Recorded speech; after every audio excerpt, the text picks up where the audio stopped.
On Tuesday, the World Bank raised its growth projections for India from 6.5% to 6.9%, arguing the country's domestic market insulates it to an extent from a global slowdown. On the next day, the Reserve Bank of India raised the repo rate once again to neutralize inflation, marginally lowering its growth forecasts for India. The RBI governor also stated that the worst of inflation is behind us. But perhaps even more importantly, the texture of inflation in India is changing. How is this happening? And why is inflation not affecting India? The World Bank estimates that India's economy will slow to 6.9% in fiscal year 2023 from 8.7% in fiscal year 2022 due to rising global interest rates, slowing global growth, and elevated commodity prices. In the earlier years, inflations were caused more by imports due to the surge in global commodity prices, but now it is driven more by domestic factors, particularly food prices. Here's what the World Bank projections mean for India.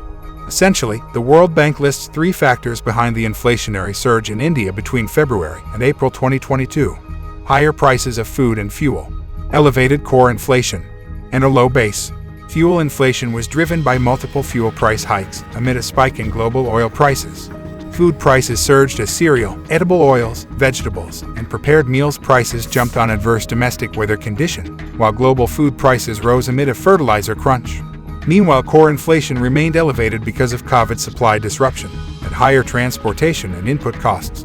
Inflation has been slowly receding since May as domestic fuel prices fell over 8% after the government cut fuel taxes. Food inflation has moderated on declining prices of global edible oils and lower transportation costs, with fuel prices dropping. So essentially, with global prices of commodities including crude easing, inflation in India became driven more by domestic factors, particularly by food prices, which have risen because of unseasonal rains and delayed kharif crops. The World Bank has scaled up its real GDP growth projection, pointing out that India's robust domestic demand will support growth in the days to come. It says that compared to other emerging market economies, India is less affected by the growth slowdowns in the US, China, and Europe.